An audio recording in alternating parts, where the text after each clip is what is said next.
Syirik itu kufur, mengkufurkan sesama muslim, itu kufrun, itu juga kekafiran. Kan katanya ngaku ilmiah. Bodoh, tapi ilmiah, itu gimana ceritanya? Orang bodoh baca kitab, begitu jadinya. Maka baca kitab itu nggak cukup mampu menterjemah, dia mesti belajar sejarah. Wajib bagi seorang alim belajar sejarah. Selama Mama Gufron nggak ngaku jadi nabi, biarin aja. Jangan banyak-banyak komentar. Atau saya khawatir orang yang suka komen itu ada kegelapan di hatinya. Nah ini yang mesti kita hati-hati. Itu ujian, Pak. Jadi apapun yang kita lihat di sosial media itu ujian, ngetes hatimu sekotor apa atau sebening apa. Lillahi fil ardi awiyah. Allah mempunyai wadah-wadah di bumi. Ala wahya al-qulub.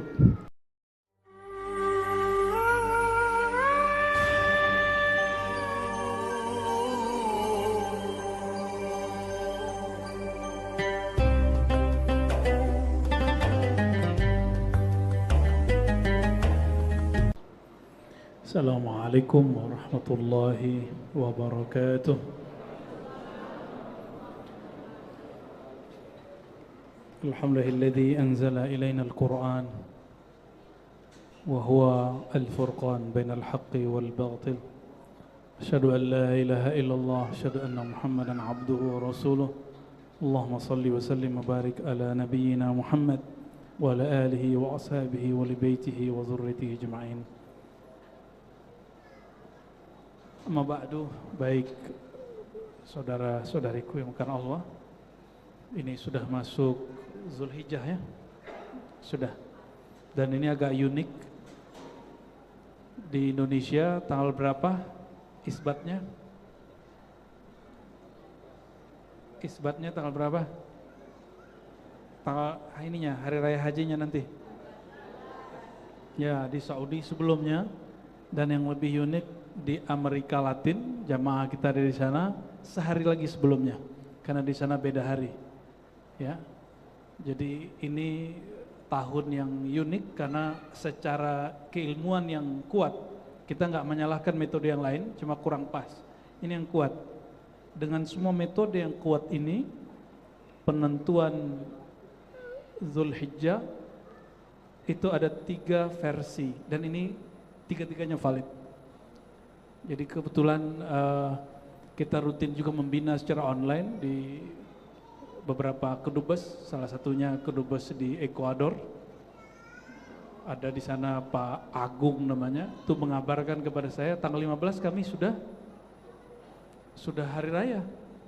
Karena hasil isbat mereka. Ulamanya di sana kan juga ada. Esoknya Saudi, esoknya kita. Dengan syarat mereka tidak ngaku jadi nabi, tidak ngaku jadi rasul. Ini mungkin antum mau tanya nanti, tapi saya skip ya. Jangan nanya tentang Mama Gufron, ya, tentang bahasa Suryani. Bahasa Suryani itu bahasa Nabi Adam. Bahasa siapa? Dan semua para nabi ngerti bahasa Suryani. Cuman nabi kalau berkalam hari-hari, Nabi Muhammad SAW bisa berbicara dengan semua bahasa, tapi hari-hari bahasa Arab. Semua nabi mampu berbicara semua bahasa. Nabi Isa dengan bahasa Ibrania dan juga Suryaniyah. Ya, bahkan ada yang mengatakan Aramaik. Jadi itu data Suryani itu disebut kemudian turun ke Nabi Adam, Nabi Nuh, dari Nabi Nuh pecah nanti itu ya. Saya agak sedih melihat komentar orang mengkritisi orang yang kita sebut namanya tadi dengan cara tidak elok, dengan cara yang disebut mencaci. Dia masih muslim nggak orang itu? Masih muslim nggak? Perhatikan, sibabul muslim fusuq. Ini hadis, coba dihafalin. Sibabul muslim fusuq. Hadis Bukhari dan Muslim. Sibabul muslim, mencaci menghina sesama muslim. Fusuq, tanda kefasikan, tanda kemunafikan. Saya khawatir orang yang suka komen itu ada kegelapan di hatinya. Nah ini yang mesti kita hati-hati. Itu ujian Pak. Jadi apapun yang kita lihat di sosial media itu ujian, ngetes hatimu sekotor apa atau sebening apa. Melihat dulu ada Habib Ja'far Al-Kaf, sampai sekarang masih hidup, wali majzub yang dituduh orang gila, Habib Saikhon ya. Sekarang konflik antara zuriat Wali Songo misalnya dan sebagian zuriat, itu ujian buat kita. Kita ini terjebakkah dengan emosi itu? Berarti di sini emang ada noda hitam sehingga gampang dipancing, mudah untuk disulut. Jangan-jangan kita bagian dari itu. Nauzubillah min dzalik. Maka teman-teman kami kalau diribat saya kasih tahu, tolong jangan komentari tentang Habib majzub, termasuk kiai-kiai yang unik, dan nama pesantrennya memang pesantren unik ya. Nggak usah dikomentari, cukuplah mereka melihat hasil perbuatannya. Karena murid-muridnya suka menghujat Habib Lutfi, ya kan? Ya udah lihat aja cara kerja Allah. Kita nggak mau mengingkari pengalaman batin seseorang. Ya, ngaku misalnya bisa menulis buku 500 dalam sehari semalam, urusan dia. Siapa tahu benar? Siapa tahu benar? Kan ada orang bilang satu helai itu satu kitab. Mungkin dia 500 paragraf kali, siapa tahu. Wallahu alam. Jadi ini kaidah yang sering kami ulangi Bapak Ibu saudara-saudariku. Ini kaidah Ahlus Sunnah dalam memahami pengalaman batin seseorang. Ini perhatikan. Imam Sya'rani menyebutkan dalam kitab Al-Uhud As-Sughra bahwa apapun pengalaman batin seseorang, selama dia tidak ngaku nabi, ngaku jadi rasul, atau dia tetap wali tapi merasa pengalamannya lebih tinggi dari nabi dan rasul, maka orang itu kita tidak boleh ingkari. Serahkan urusan dia kepada Allah.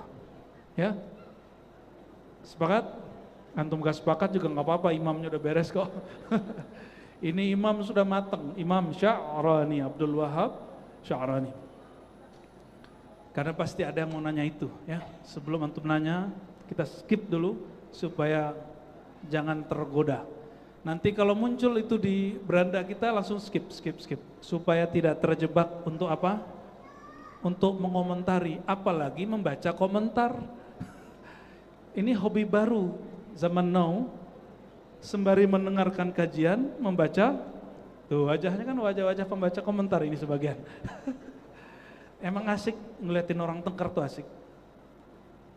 Tanda di sini ada noda hitam. Tanda di sini ada noda hitam. Ya. Nih perhatikan, akidah Ahlus Sunnah menyebutkan aliran menyimpang itu 3 aja. Ini versi Imam Ghazali. Pertama, ilahiyat. Ilahiyat itu dia menyimpang bab ketuhanan. Ya, menyimpang bab ketuhanan. Artinya dia menyembah selain Allah. Ada orang keliru, tapi dimaklumi, dia tidak keluar dari sunnah, tapi dikritik. Contoh, Syekh Sayyid Sabiq dalam fikih sunnah di bab al-murtad, apa kata dia? Siapa yang kolbunya menyembah kepada Allah, tapi kepalanya sujud kepada patung, maka dia masih muslim. Itu dikritik oleh imam-imam ahlus sunnah. Maka beliau tidak dianggap murtad, imam ini, Syekh Sayyid Sabiq ini. Tapi beliau dianggap keliru, wa kalamuhu ghair maqbul. Ya.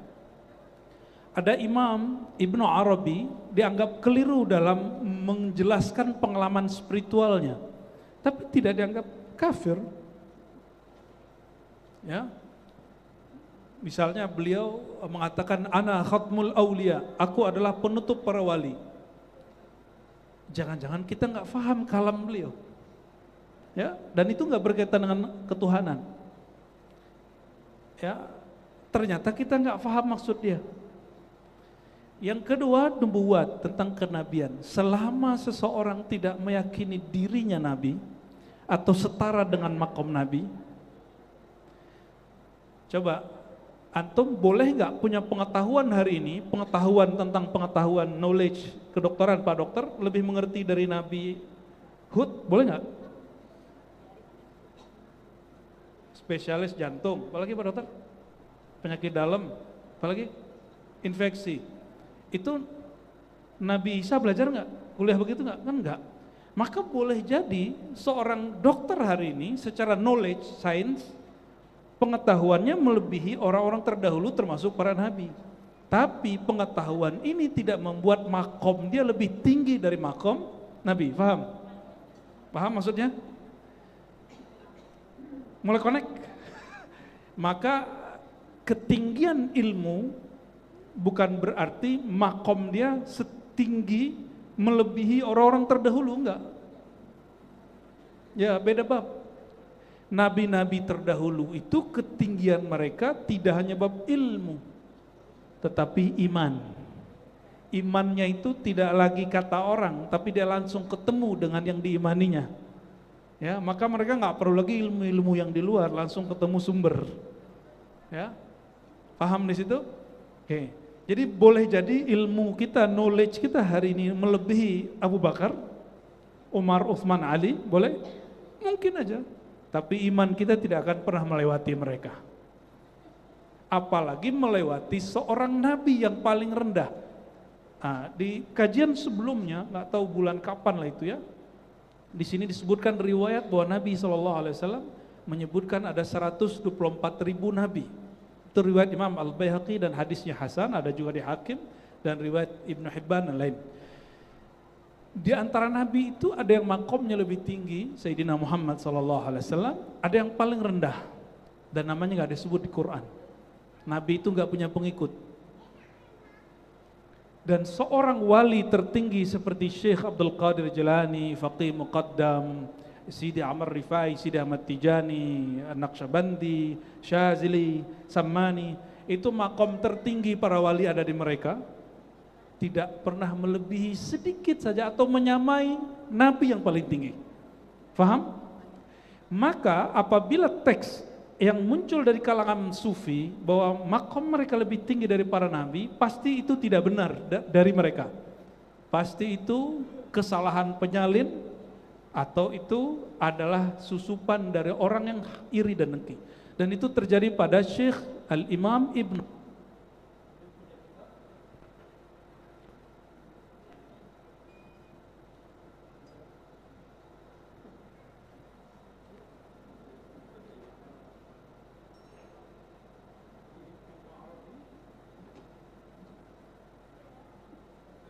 Ya. Oke, ini diambil aja nih. Al-Imam Ibn Arabi itu punya kitab judulnya Fususul Hikam. Apa judulnya? Fusus berlian hikam hikmah. Bukan kitab Al-Hikam. Hikam karya Ibnu Athaillah, asalkan dari thariqatnya Syadzili. Sedangkan Imam Ibn Arabi dia di bab tentang fusus musawiyah, tentang berlian Nabi Isa. Berlian di situ artinya nur rahasia daripada Nabi Musa. Maka dia menjelaskan tentang ada satu ungkapan bahwa setiap nabi itu wali. Perhatikan, setiap nabi wali enggak? Setiap nabi wali, setiap rasul itu nabi, setiap nabi itu wali.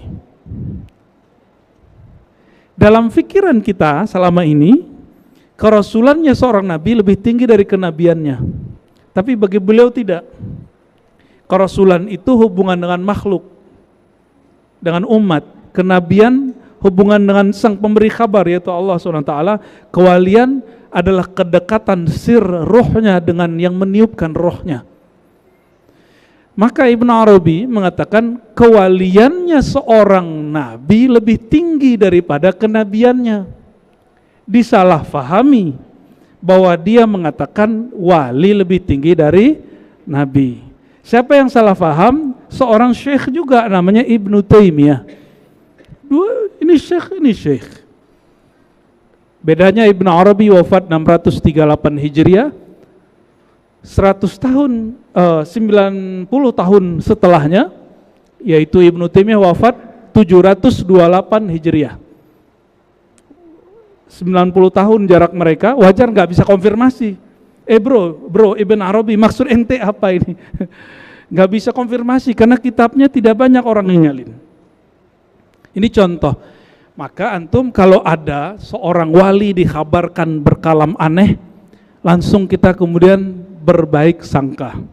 Seandainya benar kalam aneh itu, kita ingkari keanehannya, tapi kita tidak ingkari kewaliannya. Paham? Imam Al-Jili itu dijadikan bapak pluralisme di kampus-kampus Islam. Dalam itu bukan bab tasawuf, itu bab hakikat. Karena dia mengatakan, ini yang sering saya sebut, tapi saya nggak meyakini itu. Karena ini bukan bab akidah, ini bab pengalaman rohani. Apa kata Ibn Al-Jili? Cicit dari Sayyidina Syekh Abdul Qadir Jilani, Sultanul Aulia. Apa kata beliau?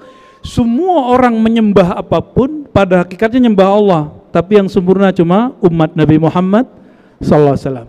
Yang nyembah berhala, nyembah Allah. Tapi yang disembah cuma satu nama, pemberi rezeki. Ada yang cuma nyembah Siwa. Ada cuma siapa gitu ya. Itu nyembah Sang Huwa. Tapi ini kalam Imam Al-Jili, yang sempurna hanya umat Nabi Muhammad SAW. Itu bukan bab akidah, itu bab apa? Bab hakikah yang kemudian tidak beririsan dengan bab akidah sebenarnya. Namun jika orang ahli akidah membaca dalam konteks akidah, oh dia pusing sendiri. Makanya sekarang lagi rame, kalau ini nggak nonton video YouTube bahasa Arab sih ya. Ada dua orang yang saya sangat hormati dan cintai dalam keilmuan. Satu Syekhul Fuqaha wal Sufiyah, Syekh Ali Jum'ah, mufti dan sufi. Beliau mursyid Tariqat Syaziliyah Siddiqiyah, dan beliau membangun manhaj sendiri. Maka beliau sebut Aliyah karena namanya Ali Jum'ah. Beliau berbeda pandangan dengan muridnya. Dalam riwayat namanya Syekh Said Fodah, baru datang ke Aceh kemarin, acara di Selangor langsung ke Aceh. Syekh Said Fodah ini mirip-mirip, pernah dengar tafsir Imam Fakhrur Razi? Imam Fakhrur Razi, bukan Ar-Razi yang ini. Imam Fakhrur Razi pakar akidah, pakar ilmu teologi. Jadi kalau ada teologi Kristen, teologi apa, ini teologi Ahlus Sunnah, keilmuan akidah. Jadi beda ilmu kalam dengan ilmu tauhid. Ilmu tauhid fokus tentang ma'rifatullah. Kalau ilmu kalam, aliran-aliran, kaedah-kaedah, pandangan-pandangan tentang Allah. Munculan namanya Ahlussunnah Asy'ariyah, Ahlussunnah Thahawiyah, Ahlussunnah Maturidiyah, Salafiyah, Wahabiyah, Khawarij. Itu semua namanya ilmu kalam. Bisa bedakan? Jadi ilmu tauhid seperti yang kita pelajari hari ini, malam ini. Ini yang kita pelajari ilmu akidah atau ilmu tauhid. Kita bicara khusus tentang Ahlussunnah saja. Kalau ilmu kalam berbicara lintas pemikiran, beda ya. Dan ilmu kalam di zaman Imam Syafi'i bukan ilmu kalam di zaman now. Ilmu kalam di zaman Imam Syafi'i akidah Mu'tazilah. Kalau sekarang lintas mazhab. Bisa paham? Jadi jangan kemudian ada kawan saya, sahabat saya di Salafi, dia bilang, Ar-Razi ente mengajarkan ilmu yang haram. Ilmu apa tuh bro?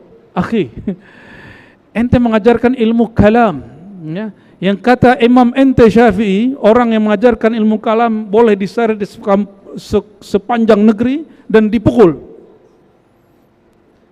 Ya saya jawab, ilmu kalam yang diterjemahkan di zaman Syafi'i bukan ilmu kalam yang ente baca sekarang. Kenapa? Ilmu kalam seabad setelah Imam Syafi'i sudah beda makna. Istilahnya sama, beda makna. Di Indonesia, contoh, mohon maaf, ini bahasa agak sedih kita, istilah bercinta 80 tahun 80 beda nggak dengan tahun 2000-an? Kalau bercinta zaman-zaman tahun 90-an 80-an itu masih ya sayang-sayangan lah. Kalau sekarang peluk-pelukan, bahkan hubungan spesial itu, hubungan badan. Jadi sudah berubah makna padahal belum sampai 100 tahun. Apalagi kalimat ilmu kalam. Oke? Kita harus buka wawasan, jangan saklek. Jangan baca buku kitab suatu masa tapi tidak memahami sejarah di masa itu. Itu namanya kebodohan yang ilmiah. Kan katanya ngaku ilmiah. Bodoh, tapi ilmiah, itu gimana ceritanya? Orang bodoh baca kitab, begitu jadinya. Maka baca kitab itu enggak cukup mampu menterjemah, dia mesti belajar sejarah.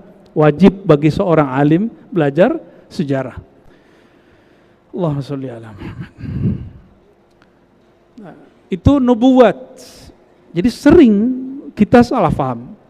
Dan ini juga pendirian saya terhadap Syekh Siti Jenar, Hamzah Fansuri, termasuk Syamsuddin Samatrani. Pandangan saya tentang mereka sama. Saya husnuzon dengan kewaliannya, tapi jika ada kalam yang aneh silakan dikritisi. Ya, silakan dikritisi. Dan itu yang mengkritisi Hamzah Fansuri, seorang sufi juga mufti, namanya Syekh Nuruddin Ar-Raniri, yang menjadi Syekhul Islam di Aceh. Di Indonesia yang mengkritisi Syekh Siti Jenar langsung Sunan Kalijaga. Wali-wali aja beda, kenapa ente maksain kita sama? Ya, baik. Oleh karena itu, bab kedua ini jangan keliru. Ya, apa kata baginda sallallahu alaihi wasallam? La nabiyya ba'di, tidak ada nabi setelah aku. Selama Mama Gufron nggak ngaku jadi nabi, biarin aja. Jangan banyak-banyak komentar atau setara dengan nabi, biarin aja. Ya. Daripada antum nanti malah menggelapkan hati. Ya. Oh, murid-muridnya nyerang Habib Lutfi, itu urusan dia.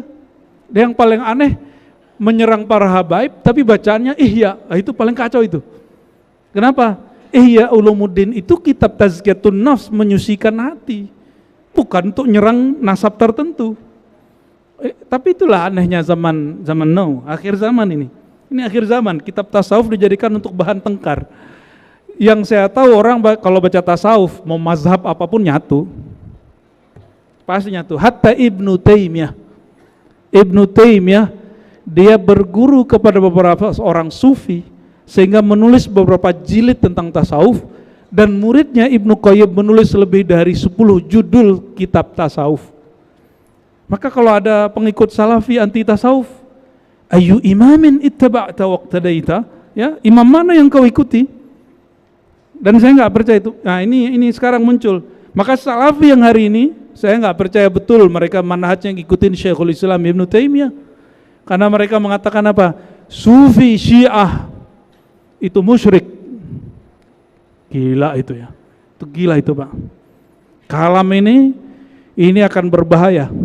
Ini bisa bikin orang bunuh-bunuhan nanti. Ini masanya sedikit lagi, Pak. Ya, tugas teman-teman kita para ulama yang meluruskan ini, kalau sudah main fisik ya aparatur negara yang main. Ya, jangan sampai. Ini sudah mulai video-video ini muncul lagi.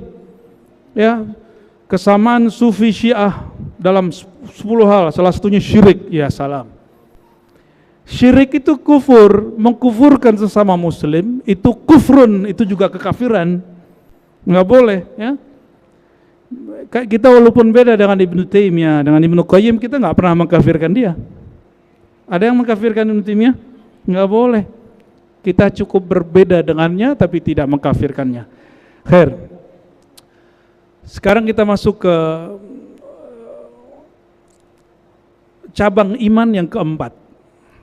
Cabang iman di kitab ini ada 70 lebih. Kita masuk ke cabang iman yang keempat, dan dia termasuk rukun iman yang keempat juga ya. Keempat atau kelima? Kepada Allah, Alkitab. Nah, ini Alkitab jadi taruhnya nomor 4. Harusnya kan Allah, Alkitab, malaikat, Rasul. Nah, yang keempat ini tentang Alkitab. Min syu'abil iman. Ya, sebelumnya mari kita baca suratul Fatihah. Kita kirimkan untuk Nabi Muhammad SAW. dan juga pengarang kitab ini Al-Imam Abu Bakar Ahmad Al-Baihaqi, dan untuk diri kita semua dan yang hadir, orang tua kita, guru-guru kita, para pewakaf di masjid ini, pengurus-pengurusnya dan masyaikhnya. Al-Fatihah.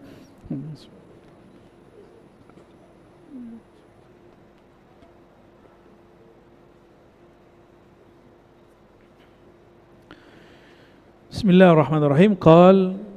Salah satu cabang dari iman, al-iman bil Quran al-munazzal ala nabiyyina Muhammad sallallahu alaihi wasallam wa sairil kutubil munazzalah. Mengimani Quran yang diturunkan kepada Nabi Muhammad sallallahu alaihi wasallam dan seluruh kitab yang diturunkan kepada para nabi. Berapa tadi jumlah para nabi? 124.000. Kok disebutkan diturunkan? Berarti dari atas ke bawah, begitu? Ya betul, dari atas ke bawah. Cuma atas di situ jangan bayangkan atas pikiran kita, ya. Tidak tahu sejak kapan di kalangan Ahlus Sunnah dan Mu'tazilah mulai terjadi perdebatan kalam yang Allah turunkan itu berhuruf atau tidak bersuara. Kalam Allah itu makhluk atau tidak makhluk. Perdebatan tentang ini sudah memakan nyawa ratusan ulama. Padahal cukup di Quran, ya ayyuhalladzina amanu aminu billahi wa rasulihi wal kitab. Ya, surat An-Nisa 136. Wahai orang beriman, percayalah kepada Allah, Rasulnya, dan Alkitab alladzi nazzalahu ala rasulihi, yang Allah turunkan kepada Rasulnya Sayyidina Muhammad, wal kitabil ladzi anzala min qabl, dan kitab yang diturunkan sebelum Nabi Muhammad sallallahu alaihi wasallam.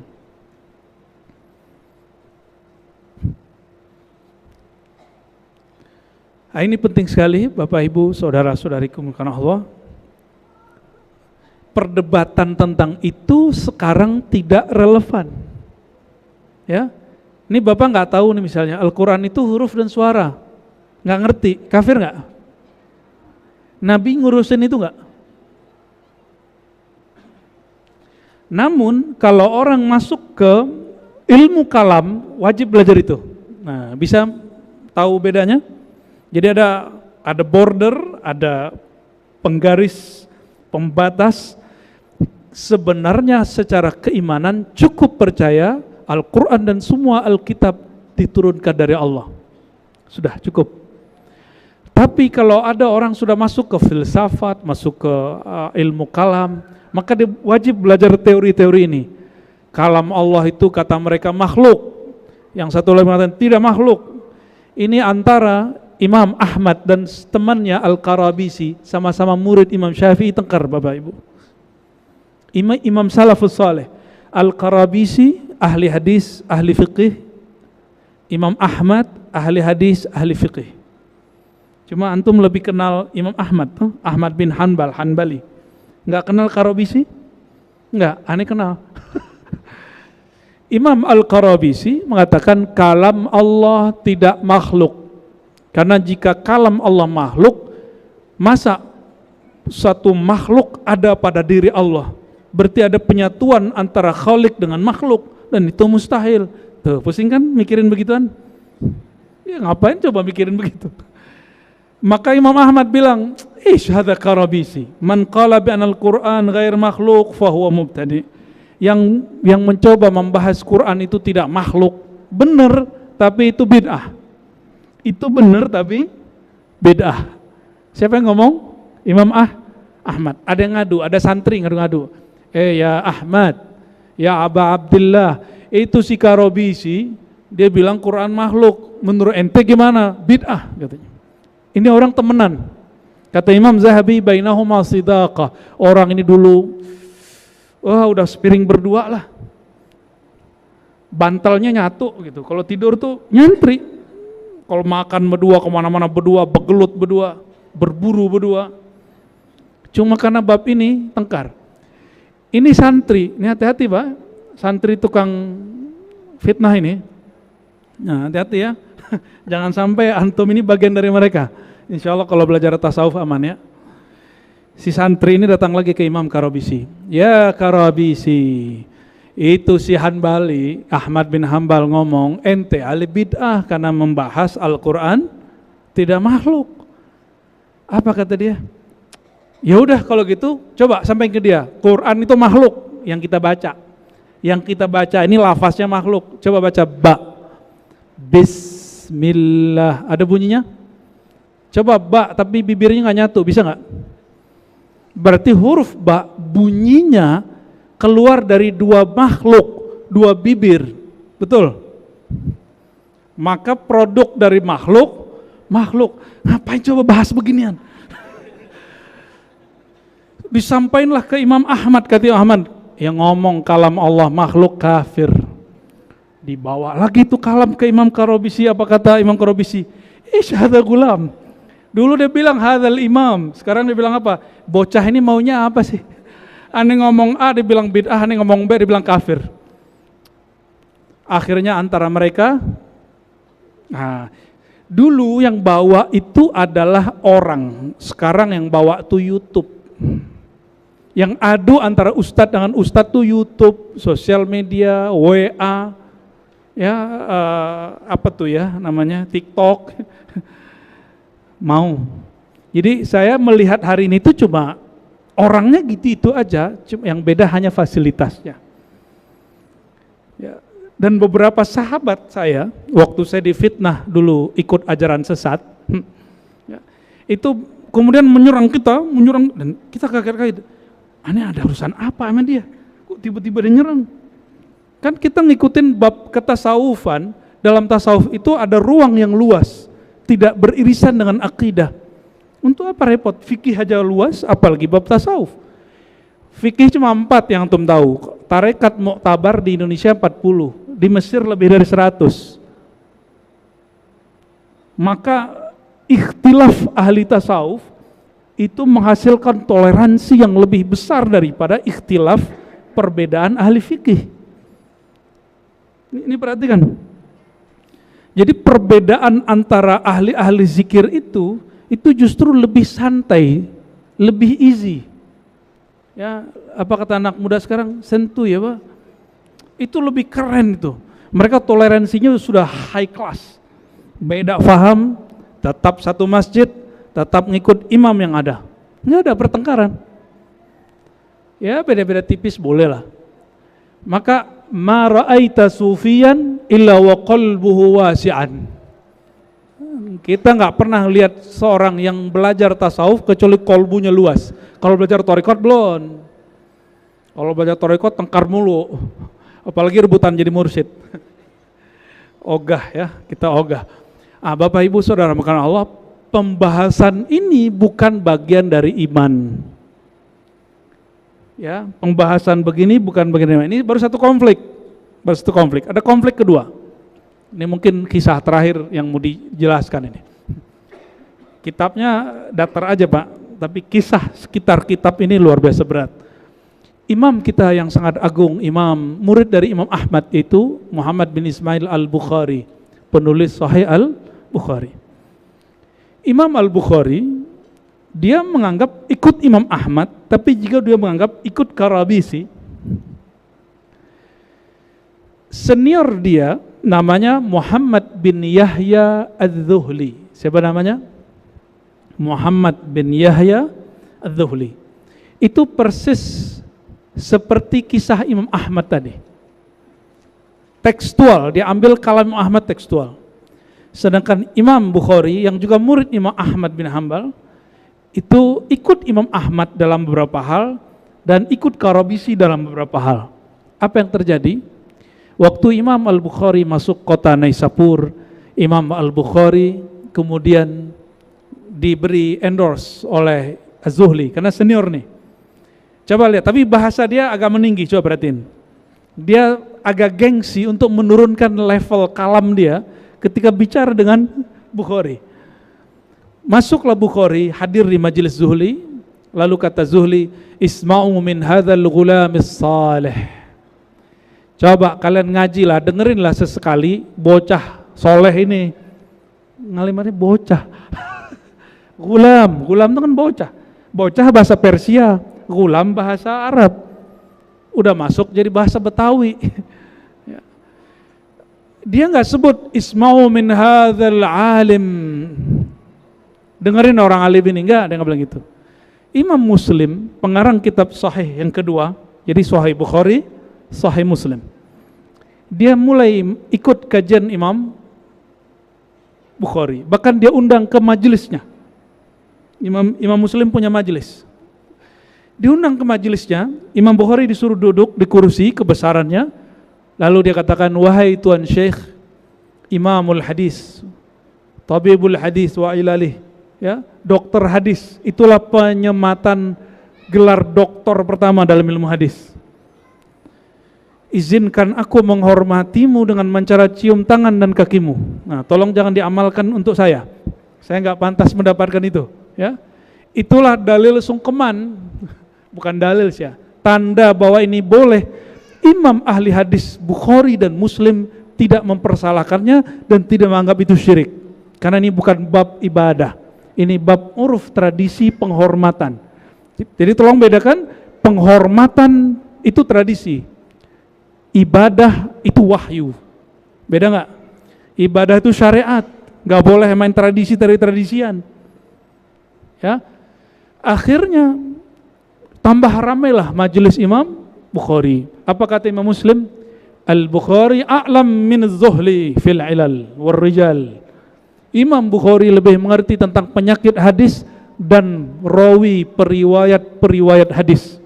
Ini dhaif atau tidak dhaif, orangnya bermasalah atau tidak. Ini penjelasan siapa? Imam Muslim, testimoni Imam Muslim. Tambah rame. Ada orang berusaha untuk menjatuhkan Imam Bukhari, maka dibuatlah suatu majelis ujian profesor, Pak. 100 orang ahli hadis bawa masing-masing satu. 100 ujung sono sampai ujung sini. Masing-masing membolak-balik hadis. Hadis A jadi B, B jadi C, begitu dibolak-balik diacak. Imam Bukhari dengerin sampai 100. Ini cara orang menjatuhkan beliau. Apa yang terjadi? Imam Bukhari mengatakan, sorry bro, hadis ente itu nyambungnya main nih. Nah, sebutin hadis ente main ini. Semuanya cium tangan Imam Bukhari. Ya. Akhirnya Imam Zuhli majelisnya sepi. Dicarilah kesalahannya. Paling enak nyari kesalahan, perbedaan faham. Diambillah kisah Imam Ahmad. Kisah Imam Ahmad. Maka jangan ambil lagi kisah ini untuk diulang kembali. Ya. Kenapa? Kisah ini bukan kisah yang patut kemudian kita contoh. Cukup kita jadikan ibrah. Apa yang terjadi? Kata Zuhli, ente jangan coba-coba dengerin orang sesat ini. Dulu bilangnya apa? Gulam bocah yang soleh. Akhirnya orang-orang yang fanatis kepada Zuhli kemudian yuridu ayyaqtuluh, ingin membunuh Imam Bukhari. Imam Muslim bawa segera peralatan dan semua alat, kata dia, wahai Tuan Syekh Muhammad bin Ismail Bukhari, ente harus berangkat malam ini juga, karena esok kamu akan dibunuh orang. Berangkat tuh. Ikut bersama beliau itu beberapa orang, salah satunya Muhammad bin Yusuf Al-Firabri. Terus sampai di Uzbek, sampai di Bukhara. Di Bukhara majelis sudah besar, sudah rame, kedengaran sama raja. Raja undang dia ngajar di istana, pengajar tetap. Kata Bukhari, untuk siapa saya mengajar?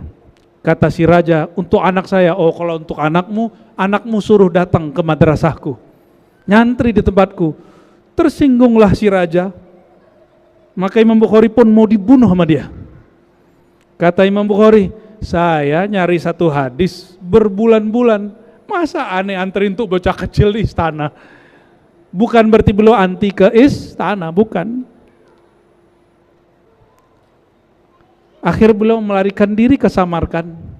Sampai di kota Samarkand, beliau doa, ya Allah, aku sudah lelah. Tolong jemput malam ini juga. Usap tangan, selesai sholat, inna lillahi wa inna ilaihi rajiun, dan dikuburkan malam itu juga. Supaya nggak ketahuan jasad beliau, seperti Sayyidina Ali dikuburkan malam beliau wafat, supaya orang Syiah tidak ambil, orang Khawarij tidak rusak. Seperti itu. Maka Bapak Saudara bukan Allah, tolong bedakan bab tauhid, bab iman. Iman itu cuma 6. Tapi ada yang iman namanya nih, ini imannya. Ya. Allah, malaikat, kitab, rasul, hari akhir, takdir, udah selesai. Mengenai kalam itu huruf suara, ini gak wajib diketahui. Itu cukup diketahui oleh ahli kalam. Oke? Tafadhal, silakan azan. Baik. Ya, setelah ini ada satu hadis yang mau saya bacakan sebelum tanya jawab, ya. Kita beriman kepada kitab-kitab terdahulu dan kitab yang diturunkan kepada Nabi kita, Al-Quran. Lalu apa hadis Nabi tentang Quran? Ya. Ada sebuah hadis diriwayatkan dari Sayyidina Hasan, hadisnya mursal, tapi juga ada riwayat dari Sayyidina Abdullah, maka hadisnya marfu. Apa kata baginda SAW?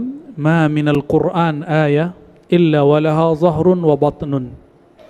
Tidak ada satu ayat kecuali ayat itu mengandung makna batin dan makna yang zahir. Ya. Jadi orang yang bilang tidak ada rahasia dalam Islam, itu enggak benar. Emang ada rahasia. Ini dalilnya. Riwayat ini walaupun tidak sampai derajat sahih, tapi dengan digabung beberapa rawi, Abu Nuaim, Tabarani, termasuk Imam Al-Hakim At-Tirmizi, maka dia irtaqa ila darajatil hasan, dia hasan. Ya. Jadi tidak ada satu ayat pun di Quran kecuali dia ada makna yang zahir, ada makna yang tidak zahir, batin, tidak tampak. Ya rahasia. Tetapi yang menjadi syariat yang mana? Yang zahir. Maka syariat itu dia mesti clear. Kalau yang batin itu, yang batin di abad pertama mungkin tidak batin di abad kedua. Yang batin dianggap kedua mungkin di abad ketiga keungkap. Begitulah terus sampai sekarang. Maka yang disebut batin Quran sesuatu yang belum tersingkapkan di zaman sebelumnya sampai hari ini. Kalau sudah tersingkap maka disebut zahir. Lalu apa kata beliau? Yang zahir itu dipahami oleh ulama ahli baca kitab, tapi yang batin dipahami oleh ulama yang ahli qalbu. Ini kesimpulan kitab Nawadirul Usul. Jadi malam ini sengaja saya bawa 2 kitab supaya mengimani Quran itu lebih lengkap, ya, bahwa ada makna yang barangkali kita tidak meliputinya. Wa ma min harfin illa walau haddun, dan sampai akhirnya. Oleh karena itu kita mengimani Quran dan kita mengatakan kami meyakini diri kami tidak dapat mencapai semua makna di dalam Al-Quran. Ya, hanya Allah dan Rasulnya Sallallahu Alaihi Wasallam yang dapat izin untuk semua itu. Oke. Kalau ini coba perhatikan, ini anak-anak baru hijrah sering kelewat di sini dan keliru. Bukti Quran itu benar. Wal bahrul masjur, dan ada laut di bawah air, di bawah laut. Ternyata sekarang ketemu. Bukti Quran ini benar, ketemu. Emang kalau nggak ketemu Quran nggak benar? Bukti Quran benar, hasil penelitian orang barat namanya Fulan bin Fulan, bahwa Quran ini sesuai dengan sains. Emang kalau Quran nggak sesuai sama sains, terus Quran nggak benar? Maka aneh tanya sama antum, kebenaran Quran itu mengikuti sains atau sains mengikuti Quran? Saintis itu dia ilmu kasab, ilmu yang diusahakan. Tergantung seberapa kuat usaha orang itu mencapai satu ilmu. Kalau Quran mutlak dari Allah, jangan disamakan. Nah ini tolong, jadi jangan kemudian salah kaidah. Bukti kebenaran Quran, enggak. Bukti sains itu benar, Quran jangan dibalik. Ya, sama. Bukti Allah itu ada alam, kebalik. Justru alam itu, ya, apakah benar-benar alam itu ada? Itu karena ada Allah yang mengadakannya. Jangan kemudian membuktikan Allah dengan alam yang fana. masa membuktikan yang baqa dengan sesuatu yang fana? Dibalik-balik. Ya, begitu akidah Ahlussunnah wal Jamaah ya. Ini yang saya terima dari masyayikh saya sampai salah satunya Syekh Hasan Hitu masih hidup. Ya, beliau dulu mengajarkan salah satunya begitu. Beliau punya buku tentang Ijazul Quran dan menyampaikan ini sebagai muqaddimah bahwa Quran itu al-haq, kalau sains itu shawab. Kebenaran mutlak di Quran, kalau sains itu kebenarannya juz'i, parsial. Oke, silakan pertanyaan dibacakan. Baik, terima kasih Buya. Pertanyaan sebelumnya dari jamaah terlebih dahulu yang ada di ruangan ini kami persilakan, dari jamaah ibu-ibu satu, dari bapak-bapak satu. Kalau belum ada saya bacakan pertanyaan dari jamaah media sosial. Yang pertama, Assalamualaikum Ustadz, adakah hubungannya mimpi dengan kesembuhan dari sakit? Karena saya dulu pernah sakit dan di dalam tidur saya mimpi bertemu dengan salah satu ulama di Indonesia. Esok harinya alhamdulillah saya sehat. Terima kasih. Masya Allah. Betul, salah satu nama baginda sallallahu alaihi wasallam adalah tibbul qulub wa dawaiha wa afiatul abdan wa shifaiha. Itu nama Rasulullah sallallahu alaihi wasallam. Itu salawat dinisbatkan kepada imam, salah satunya Imam Syazili. Ya. Ada juga imam lain yang baca, Imam Rifai juga baca ini. Jadi karena dulu nggak ada hak cipta, kita nggak tahu ini dari siapa. Sama dengan Rotibul Haddad, katanya juga ada di Rotib Imam Ar-Rifai. Lo nggak apa-apa, nggak ada masalah. Ya, Quran kita juga sama Quran Nabi Muhammad SAW dan kita nggak jiplak kok. Emang plak. Ulama itu warasatul anbiya. Ulama itu pewaris para nabi. Dan semua nabi itu obat bagi umatnya. Karena nabi secara fisik sudah wafat, maka nur obat itu ada pada ulama pewarisnya. Maka ketemu ulama itu sebenarnya ketemu nur baginda Nabi Muhammad SAW. Zahirnya wajah guru, wajah ulama. Maka antum yang mengalami itu, katakan dalam hati, aku bersaksi dia pewaris Rasulullah SAW. Itu namanya tasdik. Ada lagi bab kedua namanya taslim. Orang biasanya sudah begitu, dia diuji. Diuji kalau nanti si ulama ini aneh-aneh, maka nanti apakah dia ingkar atau tidak. Kalau dia ingkar kepada ulama ini, gimana nanti ketemu Rasulullah SAW? Karena Rasulullah itu orang paling aneh di zamannya. Orang nyembah berhala, beliau nggak nyembah berhala, aneh nggak? Ya kan? Orang buang air kecil berdiri mulu, beliau jongkok atau duduk, aneh itu. Sesekali beliau berdiri kalau tempatnya tidak memungkinkan. Orang makan asal begitu, beliau makan pelan-pelan pakai bismillah. Nabi SAW orang yang paling unik, aneh di zamannya. Ya, maka kalau ngelihat ada guru kita aneh, imam, syekh kita aneh, jangan kemudian menolak mimpi yang itu. Itu nikmat. Jadi nikmat itu ada dua, zahir, batin. Ketemu zahir, ketemu batin. Kalau masuk ke alam mimpi, tandanya kita cinta. Nah, ada satu riwayat dalam riwayat Imam Bukhari, tapi bukan di Sahih Bukhari, judul kitabnya Al-Adab Al-Mufrad. Di kitab Al-Adab Al-Mufrad ada Sayyidina Abdullah bin Umar sakit kakinya. Diobati dengan cara apa? Rasulullah SAW sudah wafat. Temannya datang terus bilang ini, masa wali sakit? Kira-kira begitu kalau bahasa hari ini. Kalau bahasa di kitabnya, lah ente ini. Ya. Coba panggil orang yang paling kamu cintai. Maka beliau memanggil, ada dua naskah.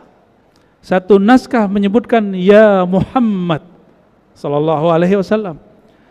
Dalam naskah yang kedua, saking dekatnya hati Sayyidina Abdullah bin Umar dengan Sayyidina Muhammad SAW, maka kalimat ya, panggilan tidak perlu. Seperti ya Rabb, nggak perlu pakai ya, langsung Rabbana, Rabbi, itu tanda dekat. Jadi kalau masih bilang ya Allah, itu Tuhannya masih jauh tuh. Ya, lagi jauh, mencoba didekatkan secara hati. Apa kata Sayyidina Abdullah bin Umar? Muhammad, begitu. Itu langsung yang tadi nggak bisa duduk, nggak bisa berdiri, langsung duduk dan berdiri. Itu kekuatan cinta kepada Nabi Sallallahu Alaihi Wasallam. Dan ini terjadi di banyak orang, ya. Dan itu salah satu keramat dia. Ya, kita kasih tahu. Ente ketemu mimpi aja sehat. Gimana ketemu jaga? Kolbunya yang sakit sembuh, insya Allah. Jadi karamahnya umat Nabi Muhammad SAW bukan menghidupkan yang mati, itu biasa. Karamah ulama umat Nabi Muhammad SAW menghidupkan kolbu yang mati. Dan saya berdoa semoga kami Allah jadikan seperti itu. Amin ya rabbal alamin. Dan semua antum merasakan itu. Amin ya rabbal alamin. Cukup semoga malam ini Allah ridai, akidah kita tetap dijaga oleh Allah SWT, kolbu kita tetap ditatapnya dan dia meridainya. Sebelum kita doa, ada satu hadis Allah berfirman, Inna lillahi fil ardi awiyah. Allah mempunyai wadah-wadah di bumi. Ala wahya al-qulub. Wadahnya Allah di bumi adalah kolbu. Semoga kolbu ini menjadi awiyatullah. Na'udzubillahi minasyaitonir rajim. Bismillahirrahmanirrahim. Alhamdulillahirabbil alamin wassalatu wassalamu ala sayyidil mursalin wa ala alihi wa ashabihi